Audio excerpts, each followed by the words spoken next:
Ario, j'espère que vous allez bien. Je suis Marie-Lise Baïkoro de la chaîne YouTube Nafara ou les chroniques d'une femme libre. Et aujourd'hui, je voudrais commencer une série de vidéos où je vais parler des blessures intérieures. Donc dans cette vidéo, ce que je vais faire, c'est vous expliquer pourquoi je commence cette série de vidéos et en quoi il est vraiment important d'identifier les blessures intérieures et surtout d'essayer d'en guérir. Je vais vous donner aussi, vous partager tout au long de ces séries de vidéos là, quelles sont les caractéristiques d'une personne là, qui a été blessée et qui est en train de subir les conséquences de ces blessures là au jour le jour dans son comportement. D'accord. D'abord, c'est quoi une blessure intérieure? Donc, une blessure intérieure, c'est une blessure de l'âme. Vous savez, l'être humain, comme je vous l'ai dit dans une précédente vidéo, pour ceux qui regardent mes vidéos, l'être humain est fait à partir de 3 dimensions. Donc, l'esprit, qui est la dimension la plus importante pour moi en tout cas, et l'âme, et puis le corps. Le corps, c'est ce qu'on voit. Et il y a l'âme. L'âme qui est au milieu, qui va jouer le rôle de tampon entre l'esprit, donc le spirituel, ce qu'on ne voit pas, et puis le corps, ce qu'on voit. Donc, je vous ai dit que l'être humain est beaucoup influencé par le spirituel. L'âme est celui qui est au milieu, donc c'est celui qui va en quelque sorte encaisser. C'est lui qui va gérer les émotions, il est comme un entonnoir, c'est lui qui va trier ce qu'il y a à trier et tout. Et si vous avez une âme blessée, il va sentir que vous serez un être humain blessé. En général, les adultes brisés que vous voyez sont des adultes qui ont été brisés tout au fond de leur âme. Les gens ont tendance à penser que les blessures intérieures vont prendre racine forcément dans l'enfance.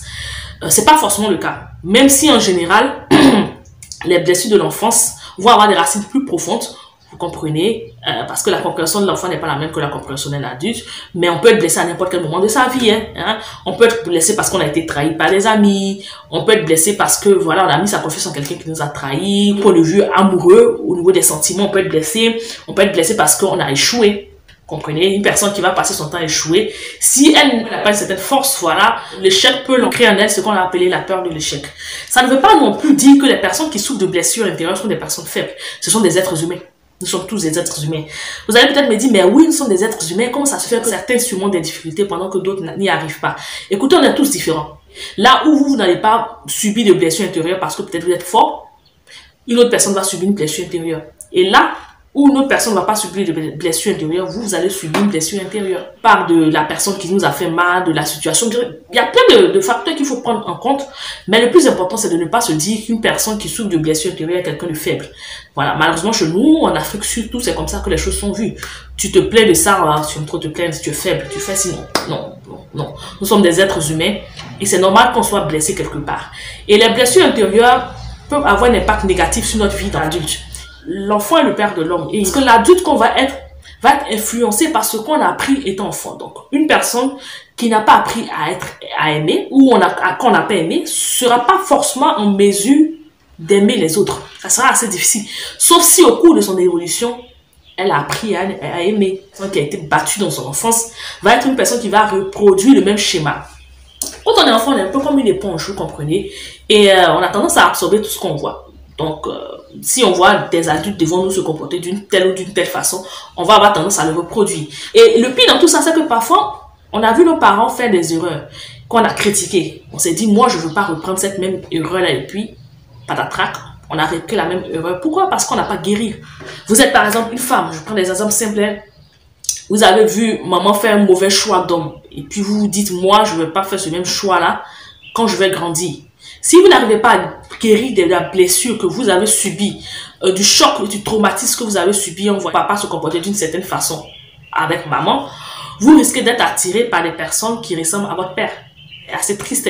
Moi, je me rappelle que lorsque j'ai eu ma fille, je me suis dit, je vais être assez présente, parce que c'est quelque chose que je n'ai pas reçu dans l'enfance, venant de la part de mes parents. C'est pas de la critique, c'est la vérité, ils le savent déjà. Voilà. Moi, personnellement, je ne savais pas comment on aimait. Je savais pas aimer. Je savais pas comment on aime, comment on prouve son affection. Voilà, j'étais quelqu'un de dur de caractère, dur de nature, parce que j'ai grandi dans un environnement où il fallait être comme ça. Si vous n'étiez pas comme ça, vous aurez fait bouffer toute crue. J'avais le choix entre être faible et pleurer tout le temps, me faire rabaisser, ou être forte et puis marcher sur les autres. Donc j'ai décidé de la solution, voilà, d'être forte. Mais même le complexe d'infériorité est un complexe qui vient d'une blessure. Donc c'est quand même quelque chose qui n'est pas bon. J'ai grandi comme ça. Et j'ai pris des années à me reconstruire. Voilà quoi. Et la chance que moi j'ai eue, c'est que je me suis rendu compte que je souffrais de blessures. Alors qu'il y a beaucoup de personnes qui se rendent pas compte qu'ils souffrent de blessures et qui voient leur vie en train de tourner en rond, les choses ne marchent pas, ça ne marche pas dans les relations, dans la famille ça ne marche pas, un peu partout ça ne marche pas. Parce qu'ils ne savent pas en fait qu'ils ont ce qu'on appelle la peur d'échouer qui va vous empêcher par exemple de commencer un projet. Donc les blessures de rêve, c'est quelque chose de dangereux pour l'être humain. Donc ce que moi je veux faire, c'est vous aider à identifier ces blessures-là parce que c'est ça qui est le plus important. Quand on veut guérir de quelque chose, il faut dans un premier temps reconnaître qu'on est malade.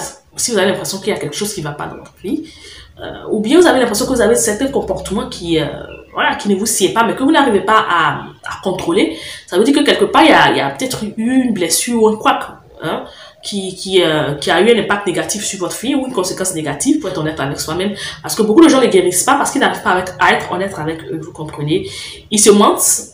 Voilà, parce que je vous ai dit, chez nous, reconnaître certaines blessures, certains trucs, c'est comme être faible.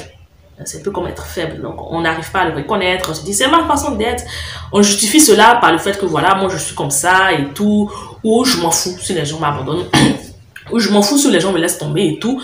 Alors qu'on en souffre. Voilà, on n'arrive pas à reconnaître réellement qu'on est en souffrance. Ensuite, c'est de pouvoir chercher les voies et moyens pour guérir. Parce que quand vous allez vous rendre compte que vous êtes en train de souffrir, vous allez devoir mettre le doigt sur ce qui cause cette souffrance-là.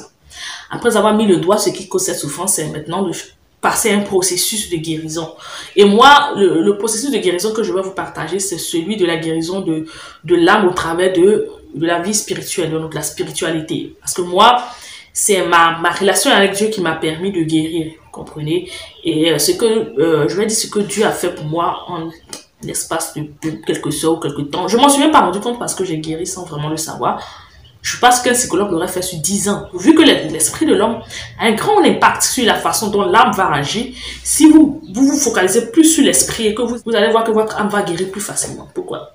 Une personne qui dans son enfance a reçu que des paroles de découragement, tu es bête, tu n'es pas intelligent, tu n'arriveras à rien, et toutes ces choses, va grandir en ayant un manque de confiance en lui ou simplement a grandi en ayant une colère en lui qui va essayer de déverser sur les autres. Il y a deux cas de figure. Pour que cette personne puisse guérir, il faut d'abord qu'elle accepte cela. Que ça l'a blessé, qu'on l'ait traité de bête, qu'on l'ait traité de pas intelligent. Et après avoir reconnu cela, ça sera maintenant de réinitialiser l'esprit. Voilà. Donc maintenant de prononcer des paroles, dit je suis belle, je suis intelligente, je peux y arriver, je peux y arriver. Et puis chaque fois que vous allez prononcer ces paroles, ça va s'imposer à vous, ça sera quelque chose de vrai maintenant pour vous.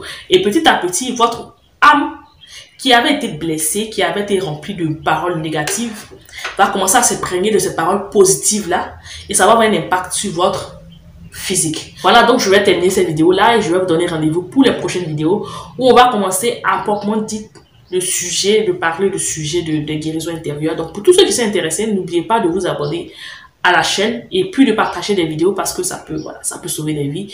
Je vous remercie de m'avoir écouté. Je vous donne rendez-vous pour la semaine prochaine.